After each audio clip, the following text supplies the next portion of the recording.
This Hangout on Air is live. Sigmund Bloom here. My voice, Gene, I would say my voice is at 90%. So by NFL player terms, what am I at? 75%? Probably 91.6. Ooh, I don't know. Okay. We're going to be passing in the wind next week. I think I'll still have my voice, but it's going to be Barry White voice next week because I'm pretty sure I'm following you down the path. I'm getting the Barry White.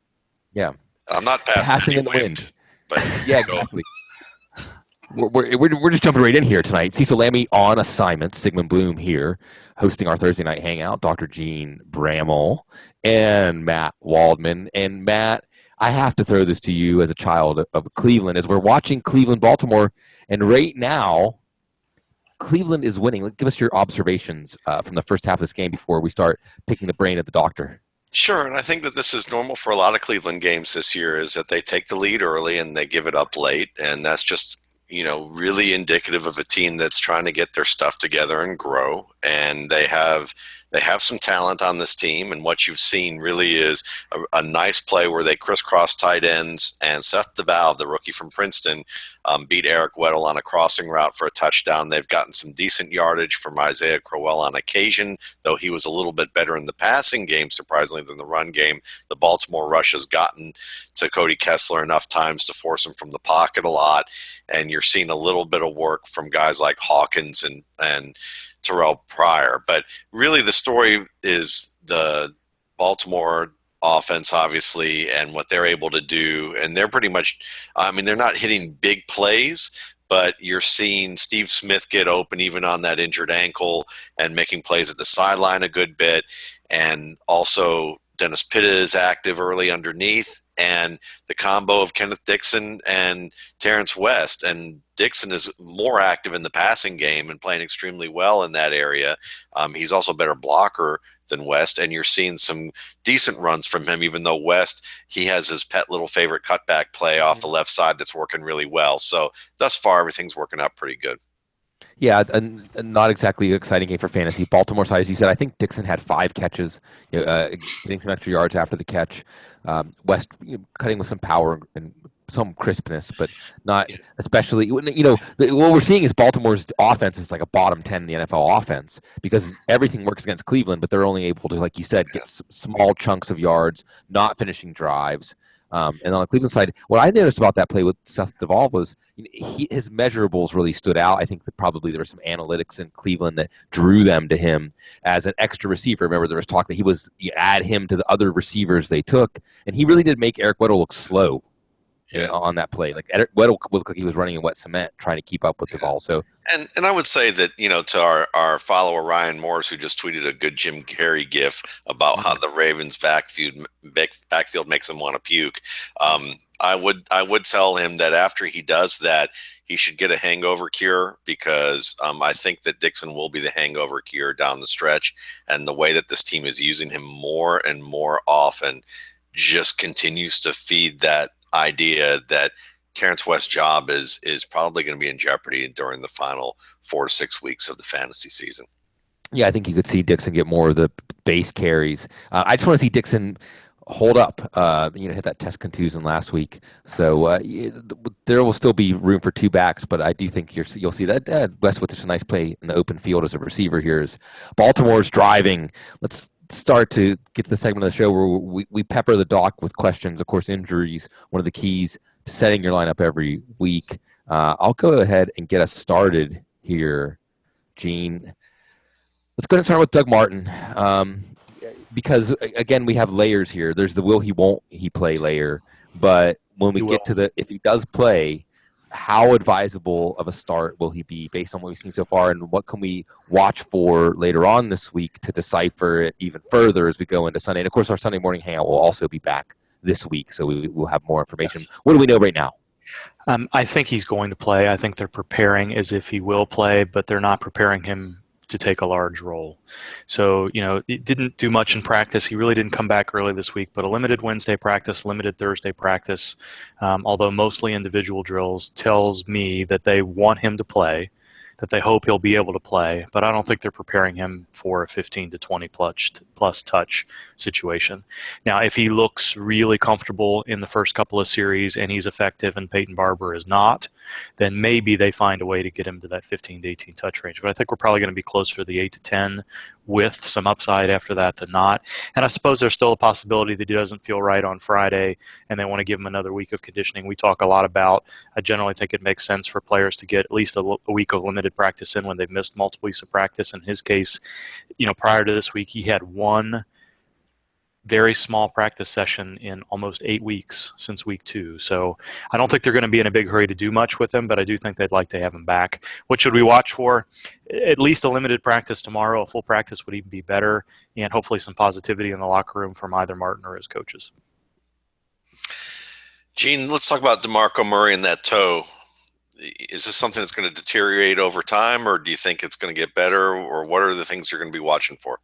I think Murray looked okay last week. He looked okay as he got a little bit more comfortable in the second half of that most recent Thursday night game where it was injured.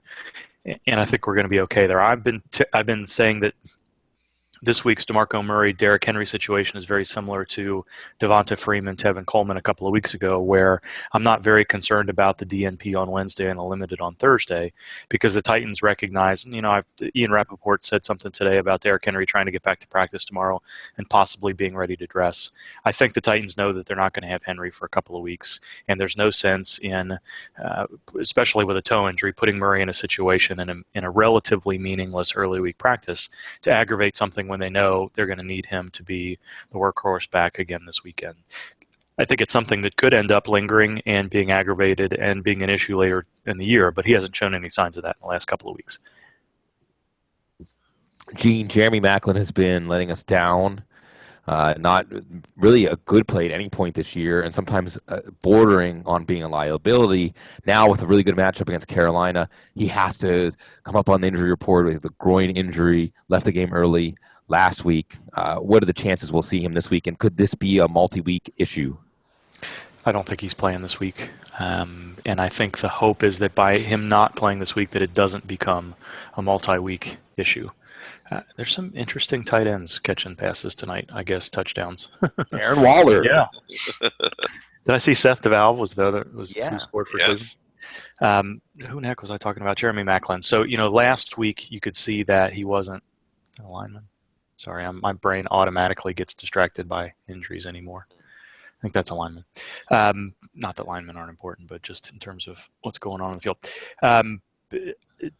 Aggravated last week, wasn't able to get through. It was a midweek injury, wasn't able to get through the game, didn't see a lot of optimism through the early part of the week. DNP twice in a row, doesn't seem very little chance of him playing this week. And I think we will know early next because Andy Reid and his staff have done a pretty good job of kind of giving us an indication where their players stand, even if we did want to believe it with Jamal Charles and other guys, Alex Smith, over the past few weeks. We've got a pretty good indication of how things are going. So I think we'll know in the post-game press conference on Sunday night into Monday's press conference how things may go. And then Wednesday's practice participation will be the key. Hopefully he didn't aggravate it on Sunday to the point where this is going to be a 3 to 4 week injury. But this week I don't think he's going. So what's going on with Matt Forte's knee? Just chronic soreness. I think he's probably going to be one of these guys like Marcus Colston, like Maurice Jones-Drew over the many years in the past where we know they've got a little bit of a chronic knee condition where there's some swelling and stiffness and pain and probably some degenerative cartilage stuff going on in there where they know they have to manage them for practice reps, and it hasn't been any indication in the last month that it's been something that's going to limit him during the game. Now, there was some indication a couple of, 3 or 4 weeks ago that he wasn't quite himself and they were trying to use Bilal Powell a little bit more often. But, the expectation has been over the last couple of weeks that he's been able to take 20 to 25 snaps necessarily there. So hopefully he'll do well this week and be able to finish the season without much setback. Looks like they're bringing out the cart here. Yeah, who is that? I still haven't. Alex Lewis, one of the rookies making up that left side of the line. Yeah, it's not going to be good. That looks like kind of one of those high ankle things, and maybe a little bit more where they pulled out the air cast right away in the cart. So that tells you that they're worried about something unstable in that leg. They're probably more than just a high ankle type fracture. It could be a little bit more going on there. That's a bummer. So, and by the way, React, Brian Sumner, in the chat over there at youtube.com, you go watch us on the YouTube link. That first question it was an assist from Matthew, and I'm sorry if I mispronounced your last name, Matthew Bubar, asking about Macklin. And actually, this was going to be my next question, but Brian Comer anticipated it. Dion Lewis and Ladarius Green could be back this weekend, Gene. How advisable would it be to play them? What's their possible impact? And he asks, are people potentially overrating their impact? Could they be sell highs, like get them sold right now on the potential, because there are some signs that they won't be what we hoped at the beginning of the year? I think you could make any kind of argument here, honestly. I think both Ladarius Green and Dion Lewis are going to be players where if they have an impact, it's likely to be around the red zone or possibly breaking a little bit longer play than you would expect. I don't think that, especially in their first week back, I don't know that Green needs to be activated this week, but Lewis does. So he's going to be put on the active roster, and I think at least on the 53, and I think he's likely to be active. They've been preparing for that for a while. I still I think I have the impression that him and James White are probably still going to share that role until Lewis is fully back in football shape and LeGarrette Blount is there as well. So if you're expecting Dion Lewis to come back and do what he did in the first month of last season, I think that's ill-informed. If you can get that type of value from him, then maybe you do sell high. But I think there's so much value in that offense. If something should happen to LeGarrette Blount, or you can identify a game in which Bill Belichick wants to use Dion Lewis more than anybody else in the backfield, there's lots of value to be had there with Dion Lewis. Ladarius Green, I think, Bloom, you probably have a better answer to this than I do. I think you have to ask yourself whether or not you think he's more Heath Miller or just kind of a change of pace tight end where they'll use him in certain situations.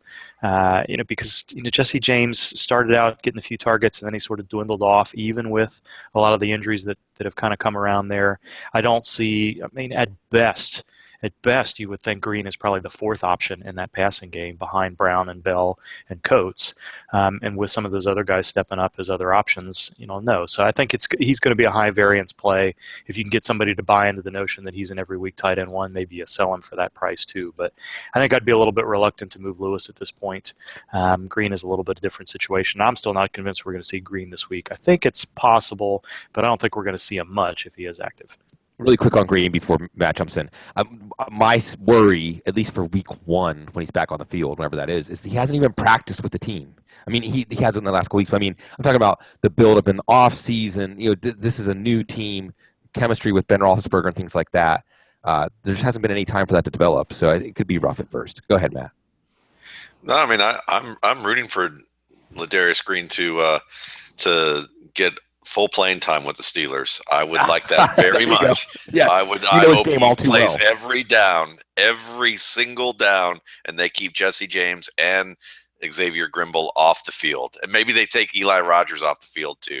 Take as many guys as they want off the field. If Cleveland's playing, then we have to get. It's good. I feel like it gets your blood flowing, and we get back into the old rivalry. Yeah. It just makes me feel a little bit better thinking about Ladarius Green gumming up the works for Pittsburgh. Speaking of Pittsburgh, let's ask about D'Angelo Williams. I see that he's already listed as out this week.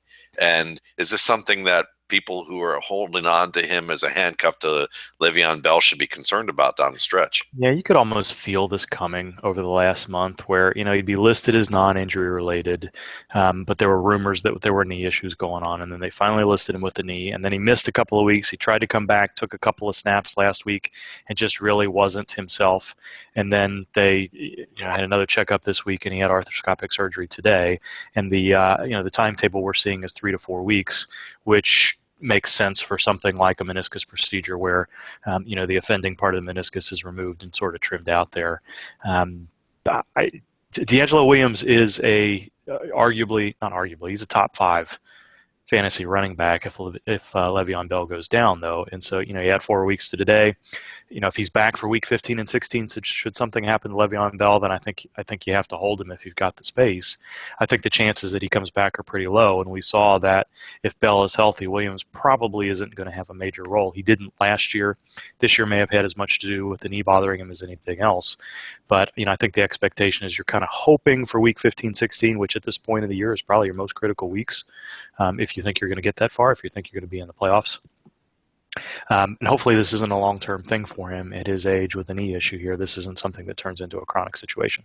Yeah, I mean, at 33, just a quick follow up. I mean, if you're a dynasty owner, how do you feel about having age 33 D'Angelo Williams sitting on your in your lineups, Oh. not in your lineups, but in your roster? Yeah, I don't think you feel great about it, except for the fact that when Le'Veon Bell is not there, he has been a complete stud. So, I mean, that's what you're holding on to. You're just stashing a guy, and he's on the opposite side of guys like Kenneth Dixon or, those caliber players where you're waiting for them to get his chance. You know what he can do when he gets his chance, and it probably isn't. It's not. You can't be fully certain that he's going to recover from this and still be the same player afterwards. But he's looked good enough. It's probably not going to be a long-term issue. But in terms of, again, you're holding him more for this year than anything else. So there's plenty of room in dynasty leagues to be worried about having players for the end of this year. But if if your window is not this year, then D'Angelo Williams probably should have been somebody you were trying to move in the first month of the season anyway. You're not helping me when I face Bloom in our IDP League championship this year. Yeah, exactly. And Josh McCown is in and promptly throws a pick, by the way. So it's not Cleveland's year. It's not Josh McCown's year. It looked like it was actually Terrell Suggs hit his arm. And that's how. Why is Josh McCown in? Did something happen in the first Cody Kessler. I don't think there was any. Okay. It was Terrell Suggs reaching out and grabbing his arm as he was throwing it, and you get an interception here.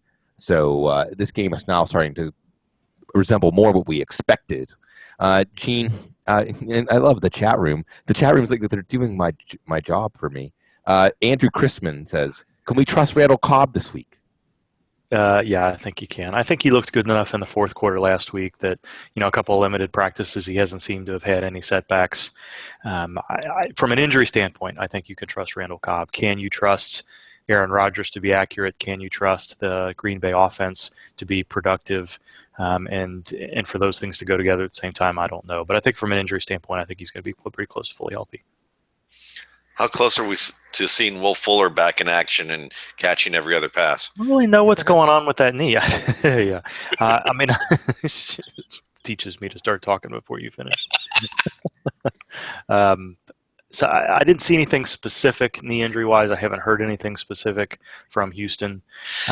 When he gets through a week of limited practice, generally he plays. I know we went through that situation a few weeks ago where he was limited and looked like he was going to play, and then he stood on the sidelines as kind of a healthy scratch in pads. So tomorrow is going to be pretty important. A lot of times when he is very likely to play, they'll go ahead and fully practice him, even if they list him questionable. It'll be pretty reassuring. So looking for a little bit more information on Friday for him. And again, thank you, everybody. Jeep Guy 909 comes in and says he hopes this is the weekend that he gets to hear me sing the Hurley Gurley song, and my voice isn't totally back yet, but I would be happy to sing it. Genie hasn't practiced yet this week. Yeah. So we already have this low ceiling for Gurley. We have the matchup of the Jets.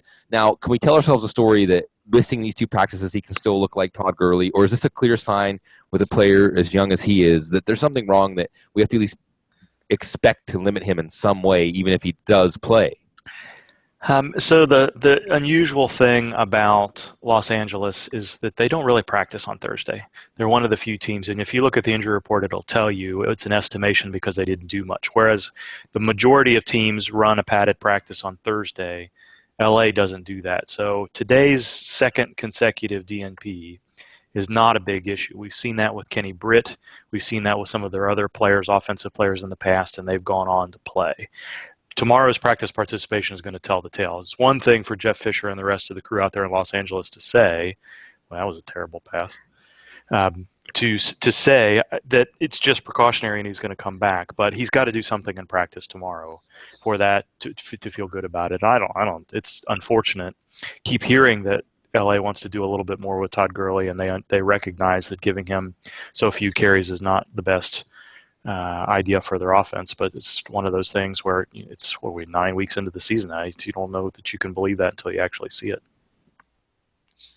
So Martellus Bennett, he had 3 touchdowns against Cleveland, and ever since the Cincinnati game, he's been a little banged up. I think it was since Cincinnati, and he's got an ankle issue. Had the bye week last week. Think he's going to be any better?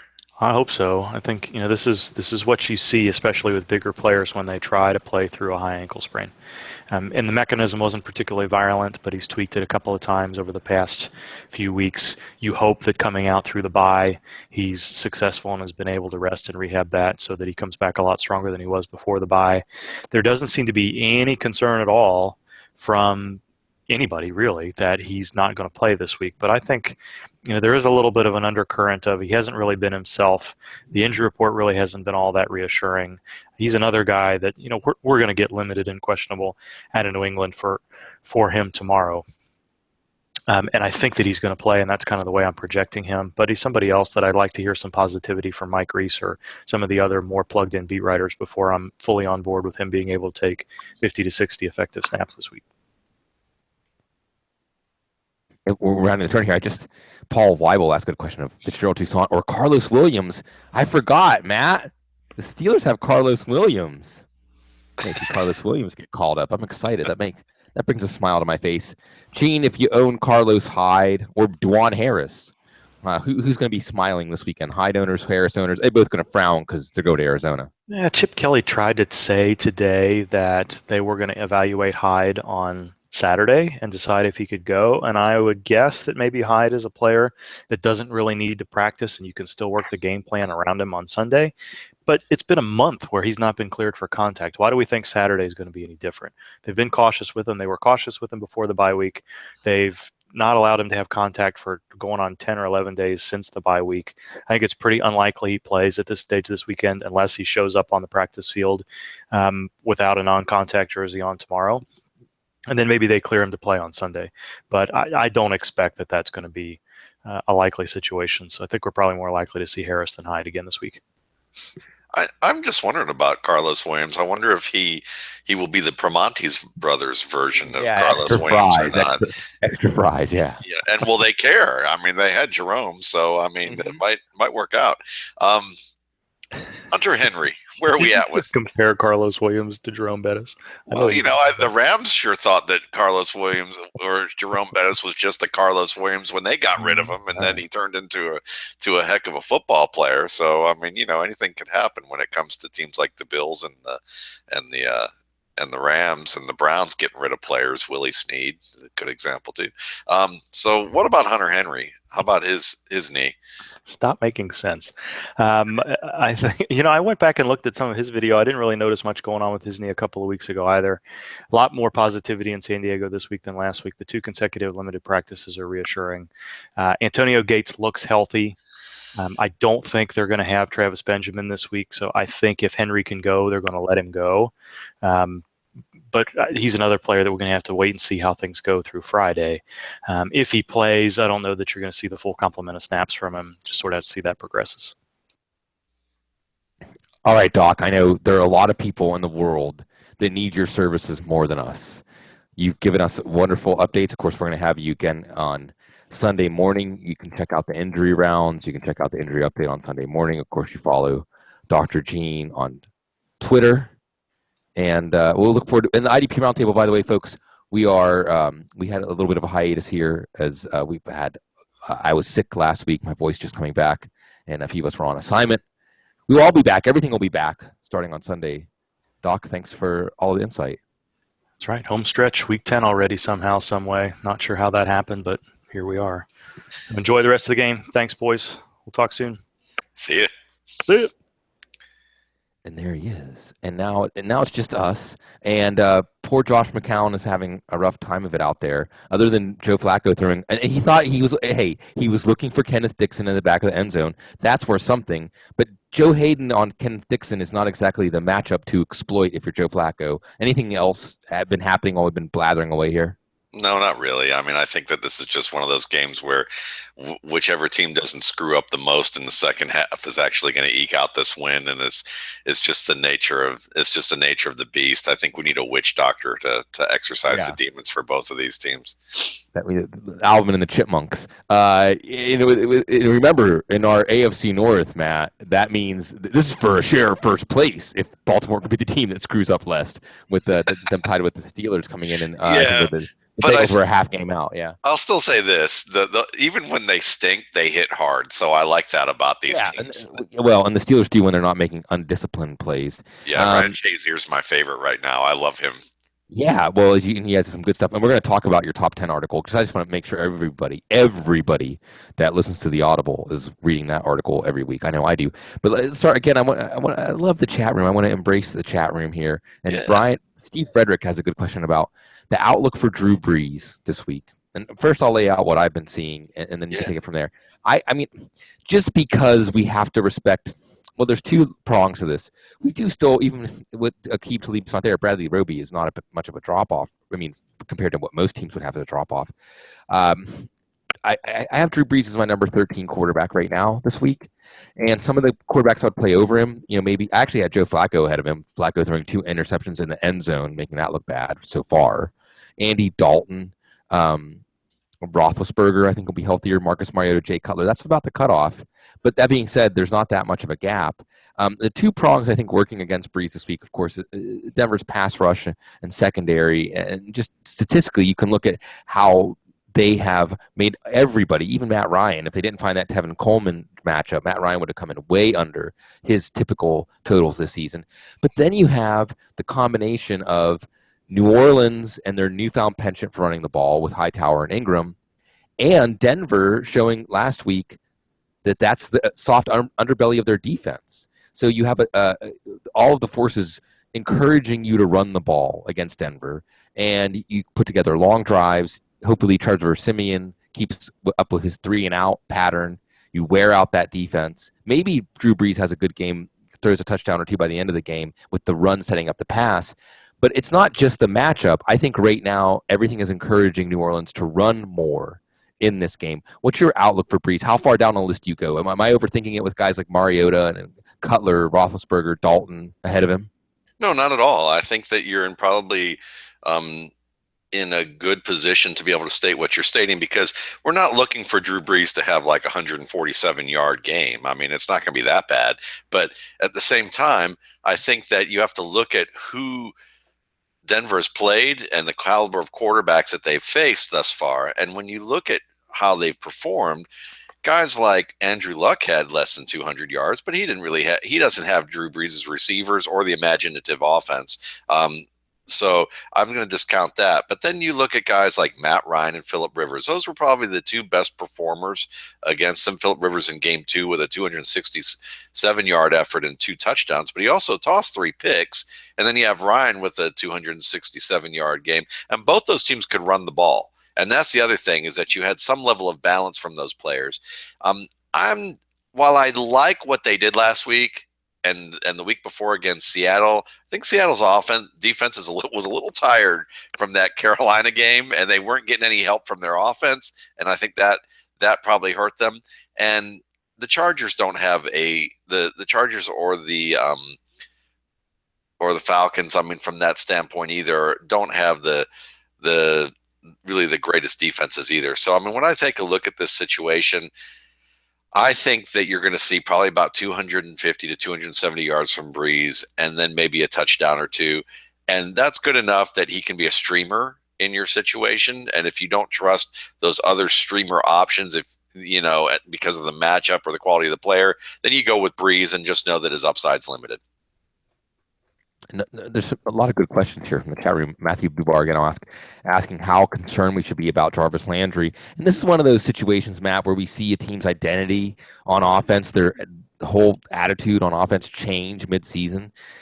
Miami, we saw in the preseason going into the regular season, a lot of quick passing, get the ball out of Brian Tannehill's hands quickly, spreading the field. And of course, that set up as there's a touchdown. So 2 interceptions, 2 touchdowns in the red zone. He's the bunny. Yes. Yeah, there he is, Steve Smith. And a terrific stiff arm by Steve Smith in this one. And for that one's for the Doc, of course, the diggity Doc, who's believing in the Easter Bunny as he should. And another offensive lineman down. Baltimore's trying to make this game look like what we expected. But Jarvis Landry is a bit of a victim of the attitude of this team changing. They're going to put the wild stallion, they're going to get him harnessed up and have him pull the whole wagon train, and he's up to it, Matt.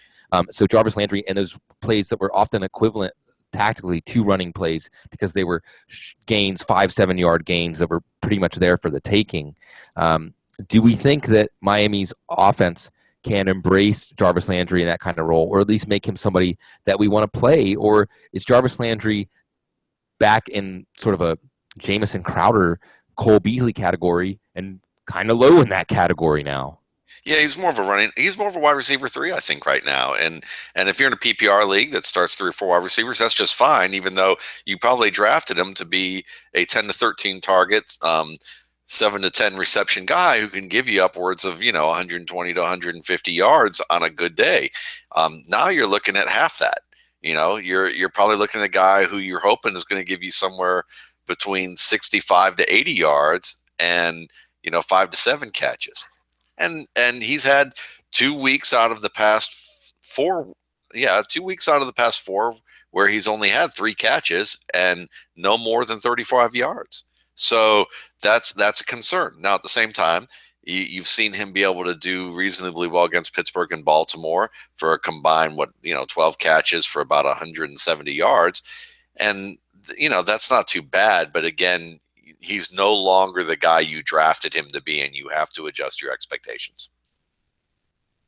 Amante has a good question here about really James Starks, but Ty Montgomery looking good.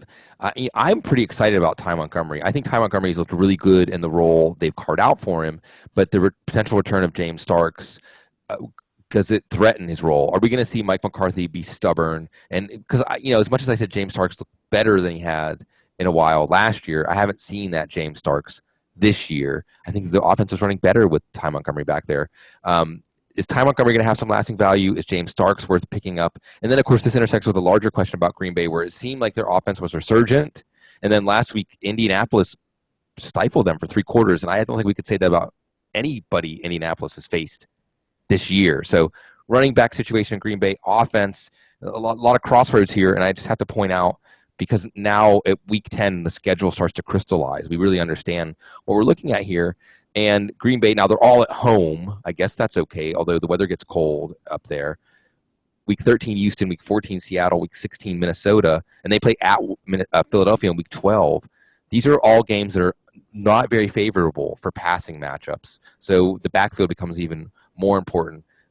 What's your outlook here? Is this going to be kind of like the Giants, where they can try to have a running game, but they're just not going to have one?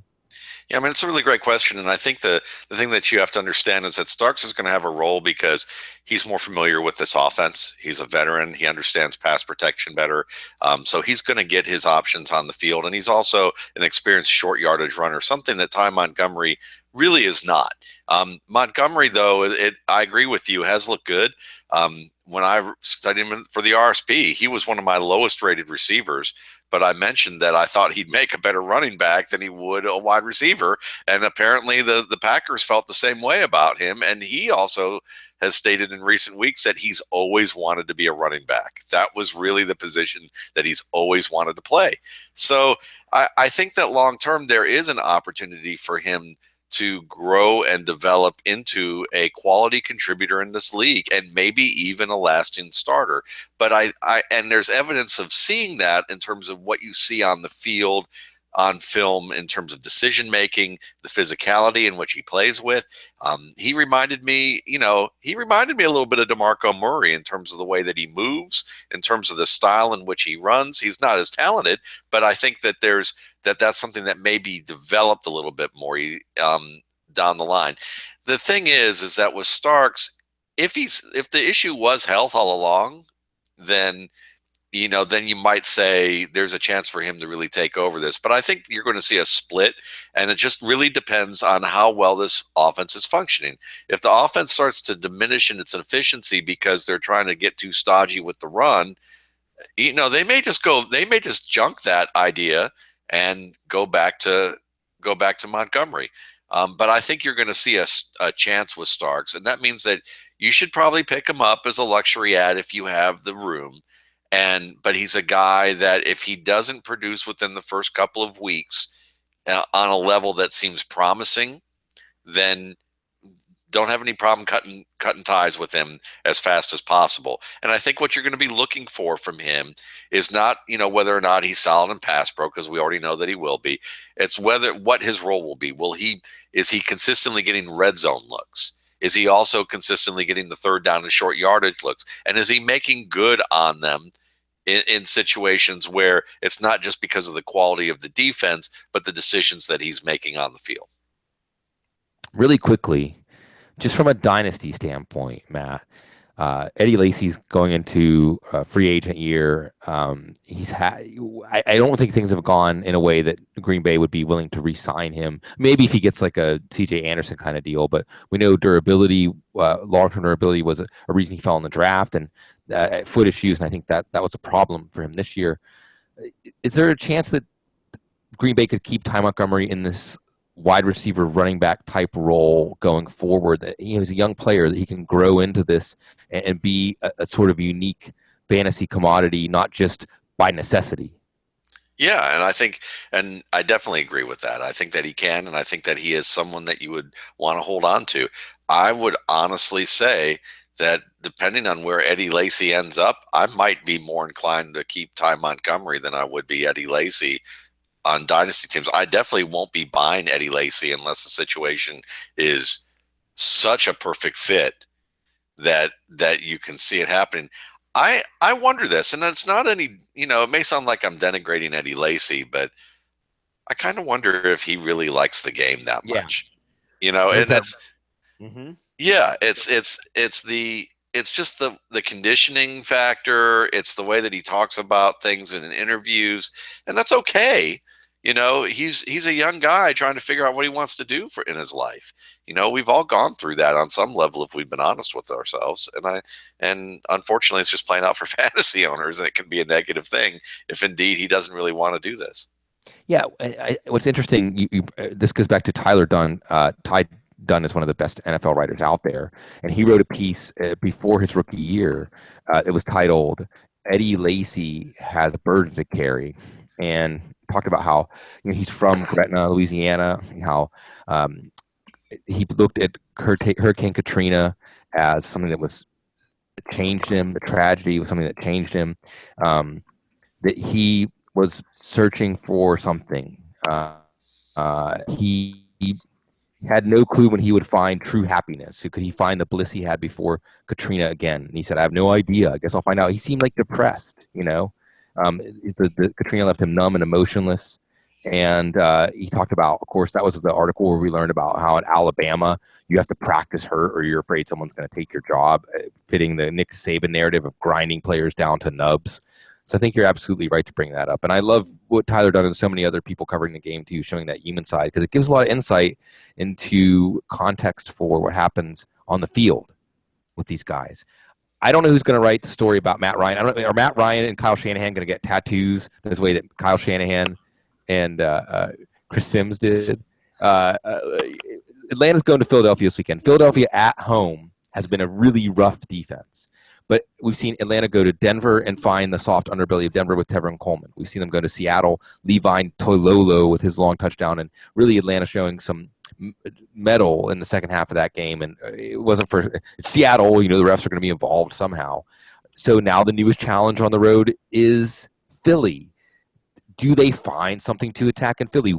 Matt, you've been watching Atlanta's offense very closely as they've morphed into this Bill Belichick style multiple offense that on a week-to-week basis they can find your weakness and exploit it. What might that weakness be? And they're going to be successful on the road again.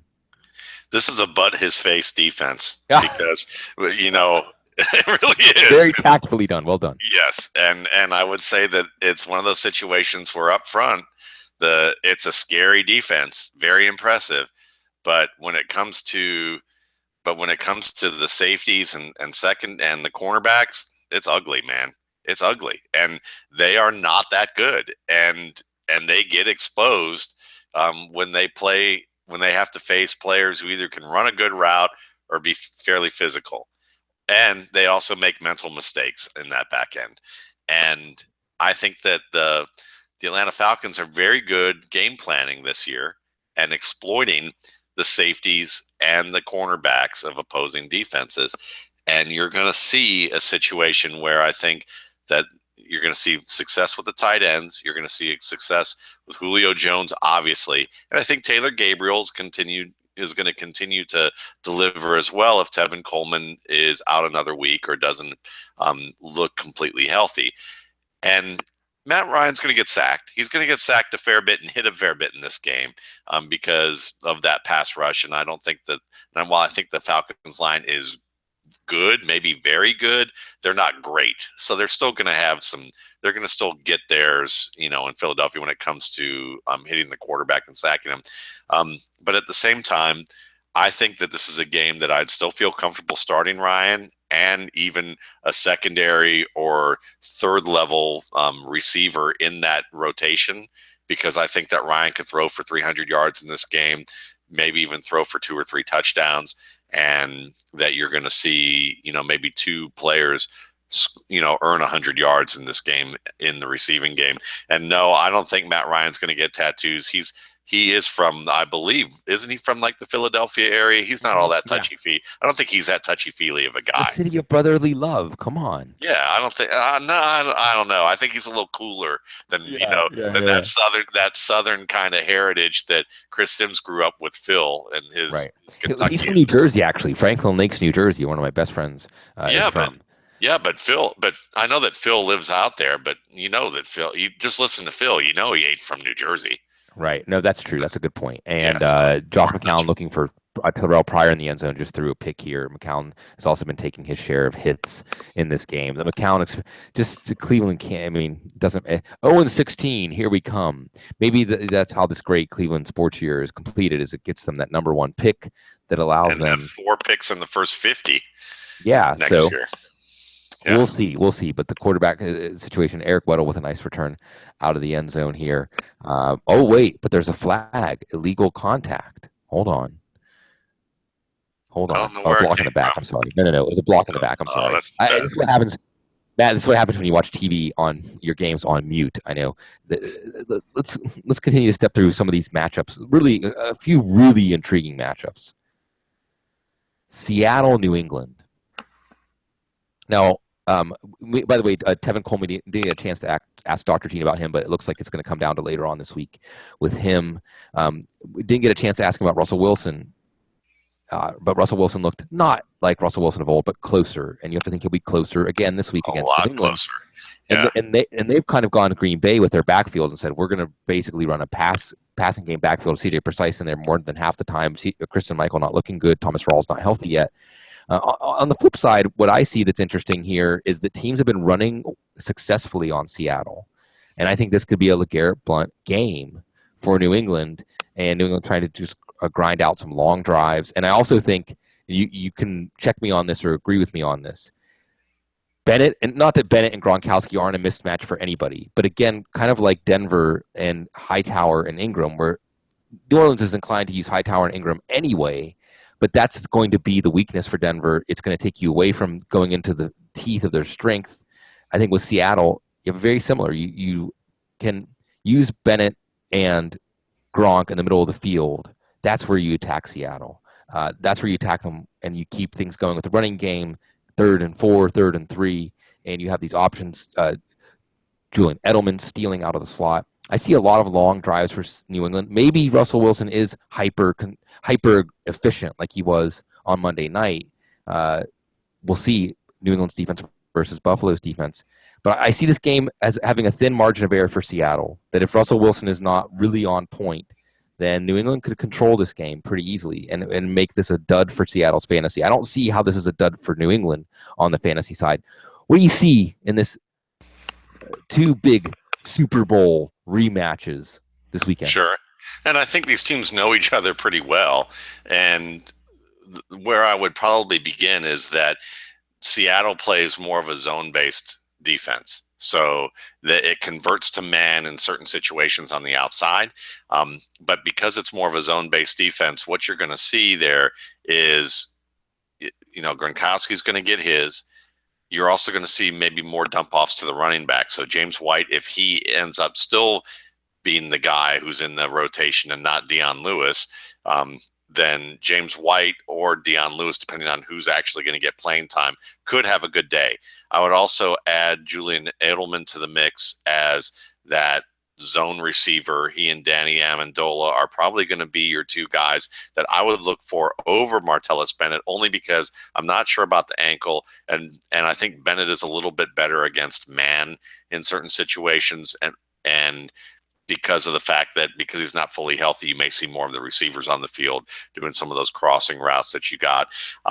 Those are the guys that I probably like the most for them. And I agree with you that the margin for error is slimmer because they cannot run the ball and they cannot in Seattle right now. If for some reason they were able to get this line together a little bit more and allow Kristen Michael to do what we see Terrence West doing when they can open easy holes for him to cut back through, then you would see it would be a much greater opportunity for this game to be close. But I think where we're at this stage is the passing game is going to have to work out extremely well early on. And I think it will. But I think that it's something that is probably going to be a scenario where you're looking at New England probably winning I would think between a touchdown to 10 points and Seattle trying to play catch up in the first half, after the first half where they're down probably by 10 to 14. This is something that came up on the Power Grid. I had a lot of fun hosting that show in place of Cecil. I have a lot of fun hosting this one in place of Cecil too. Just the point being that if there's a player, Bill Belichick, who likes to take away the strength, is going to take away, it's going to be Jimmy Graham. On that theory, is this a Doug Baldwin game? But hey, if Doug Baldwin sees Malcolm Butler, is this maybe, are we going deep? Our GPPs like Jermaine Kearse or Tyler Lockett? Can Bill Belichick just do that with his Belichickian black magic and say you have to make it happen with someone other than Jimmy Graham? Or is Jimmy Graham good enough now? We're playing Jimmy Graham in any event, but when we're trying to say Seattle's going to have to pass a lot, is there a chance that it's someone other than Graham that benefits the most? Yeah, I think that there's options there that they're going to have to consider. And I think that the guys that I would be looking at are lesser knowns. And Kearse certainly leads that pack. But I know I bring this guy up a lot, and he's probably going to end up being my Cedric Pierman of the past 5 years. But Paul Richardson, I think, continues to get opportunities. He's made some tough catches. He gets some good. He's getting plays every week, and he's making good on them. And I could see a situation where the weak link in the Patriots defense could be the guy that's covering Paul Richardson. So I don't know if I would straight up play him because I don't know if I have that kind of courage, but I would say that if there's a guy that would surprise you of having a good game, and the questions we get are is this a guy that we're going to grow to really like? It might be him. But again, here's the other thing we have to understand. Tyler Lockett's looking better. He looks quicker. He looks like that the injury that he's had is making a good recovery. So with Lockett in good shape, Baldwin doing well, I don't think they're going to be able to take away Graham. And I think especially with the fact that we hear Russell Wilson saying Jimmy Graham made me throw more balls to him than any other player I have ever worked with. And the fact that Russell Wilson, who is known to be a worker, was basically talking about this, and it almost sounded, I know he liked Graham a lot, and they are like the tightest two guys on the team, but the way he said it almost had a tinge of almost a sheer up annoyance, like, are you really going to make me work with you like this? And coming from a guy who is known to be a grinder and a worker, I thought it was kind of humorous and telling about that, this is a situation now that I think Graham looked at last year and was like, dude, we got to get on the same page because my career is not going down like this in Seattle. And I think that that's basically what happened. And they look fantastic together because you look at those plays against Buffalo, they were so well covered. And Russell Wilson has always been good up the seam.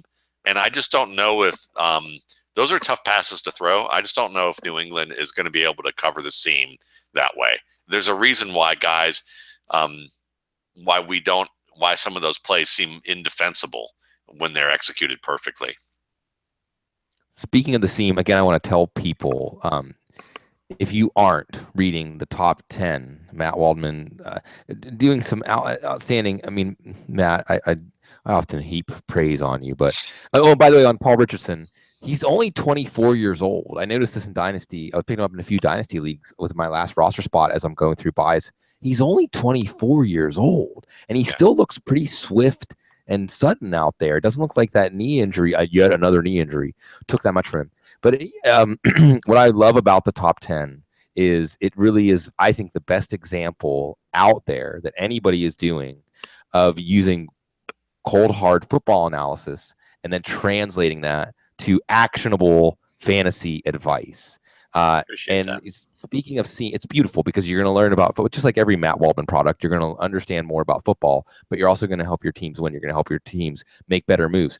Speaking of seams, for those people in the tight end streaming mode, certainly, if you're looking week to week, this week and other weeks going forward, you break down why Tampa Bay could be a good team to target. And just to go over it, Zach Miller this week, Travis Kelce next week, Jimmy Graham the week after that, Antonio Gates, and then actually Kobe Fleener, dare I say, although Fleener, as they've become a more running team, is taking a backseat to Josh Hill in terms of snaps. Fleener's still getting okay targets, 14 and 16. Jason Witten, week 15. So this is some actionable info because if you look at who Tampa's faced earlier this year, Arizona has no tight ends to speak of. Denver really didn't have much to speak of. San Francisco didn't have much to speak of. Oakland didn't have much to speak of. Last week we saw Austin Hooper score. We saw Levi Deloto score. And then Josh Perkins dropped one. So you could have, this is your notice. This is your warning. Zach Miller this week. Tell us what you saw when you looked closer at what was happening there.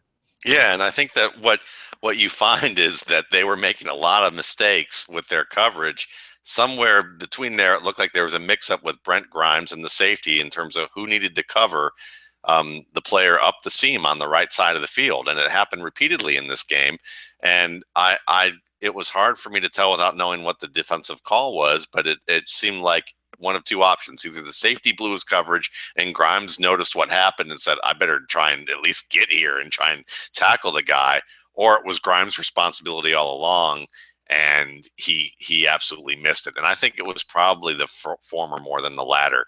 And like you said, you notice this extremely well as we see a back shoulder fade touchdown to number 18 over here after a nice Kenneth Dixon run. Finally scored. Yes. There you go. Yes. Very nice.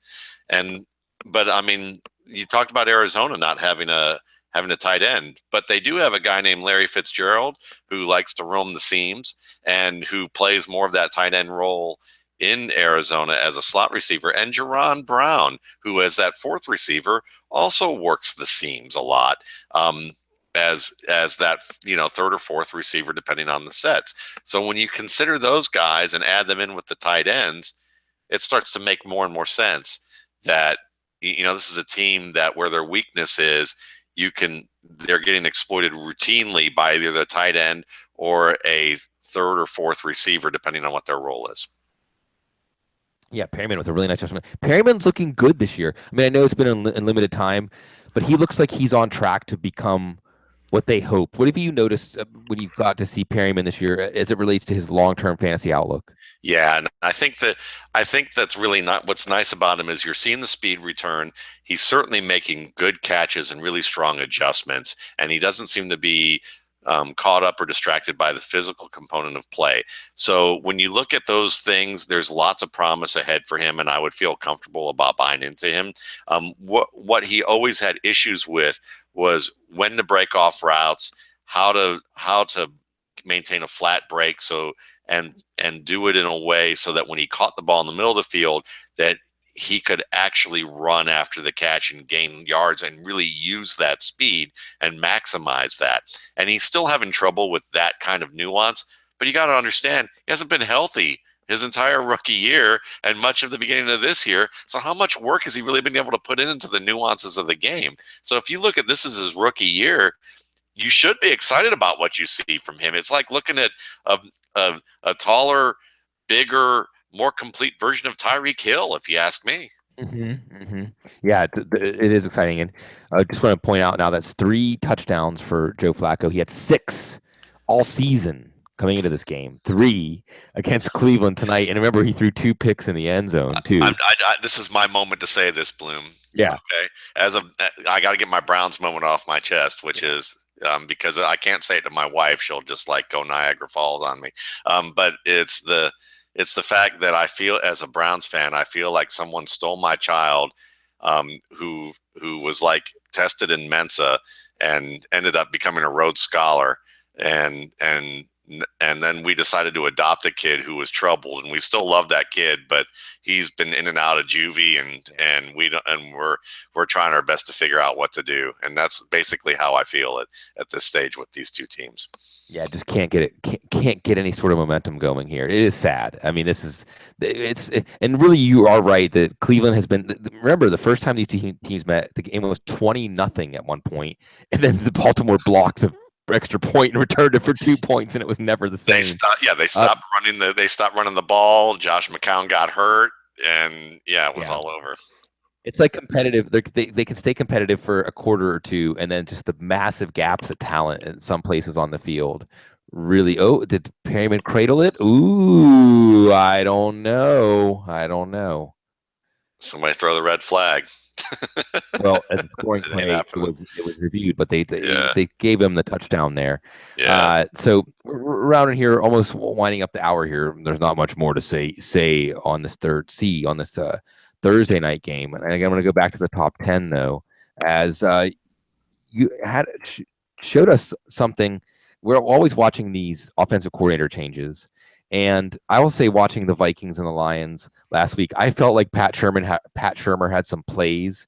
Granted, it's desperate times, dire straits for Minnesota because of their offensive line, but that Rhett Ellison end around with the game on the line, and there were a few other plays where it seemed like there was some really exaggerated misdirection and things like that. But they were able to, there were some. I think that even though the score didn't reflect it, the offense didn't look quite as morose. What was your overall diagnosis of the beginning of the Pat Shurmur era at the Minnesota offense? I think what Pat Shurmur did was a reflection of what Norv Turner wouldn't do.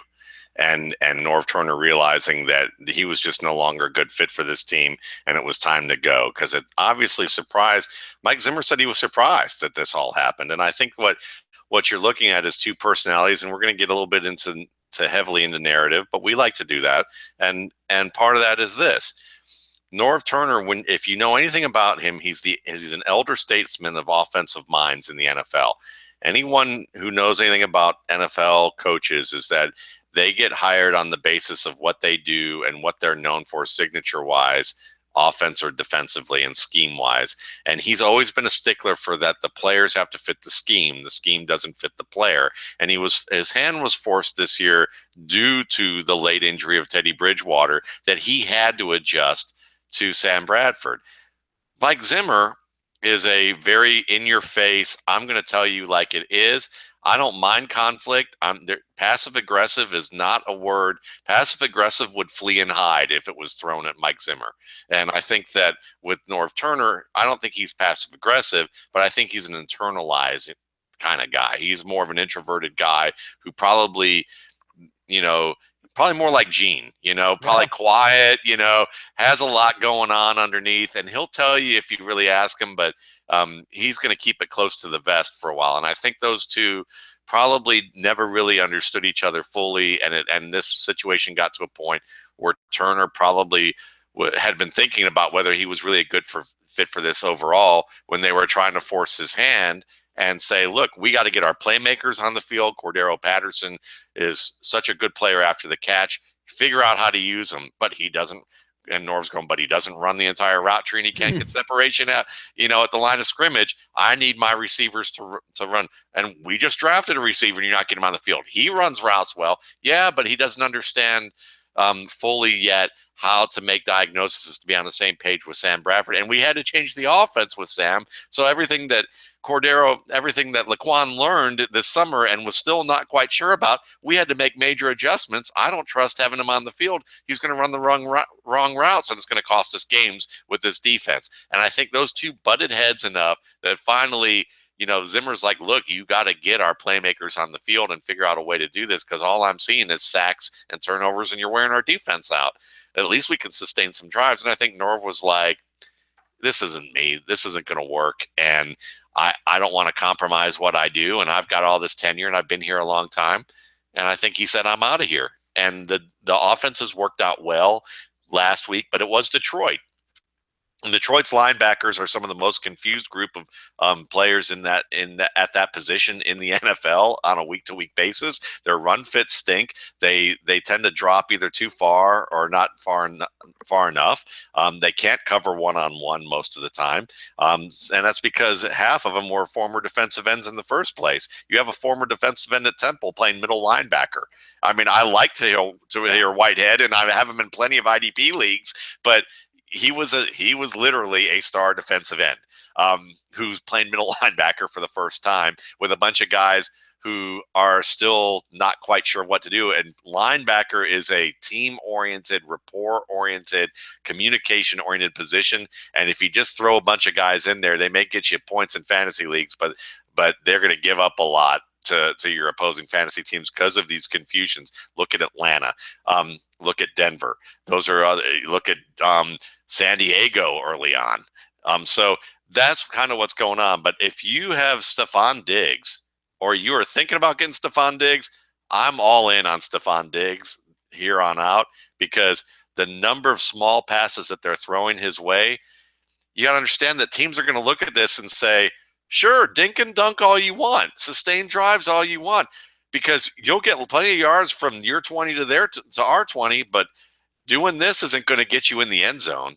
And we're going to be able to stop you, and we're going to count on the fact that you're probably going to screw up trying to complete a 13-play, 76-yard drive every single series. It's not going to happen. But what will happen is that they're going to give up a lot of receptions to Stephon Diggs. So maybe he won't average more than 10 yards a catch, but he might be your Jarvis Landry down the stretch of what you expect a Jarvis Landry to be. And I think that's the guy you want to own on the Vikings, and that's the only guy that I would be bullish about on an over-the-moon sort of level. As we get to our parting shots here, Terrell Suggs and his very courageous playing through a torn biceps, I think, right? Forces his second turnover, getting to that point just with that knack. This time it was against Joe Thomas. Getting to that point where the quarterback's release point when the ball comes back, you can attack that point. He did it for the second time, and they're showing now the graphic on the TV of that torn biceps and how he's playing with that. We'll have to ask Dr. Gene about that on Sunday. It's going to be good to be back on Sunday morning with you, Matt. With Absolutely.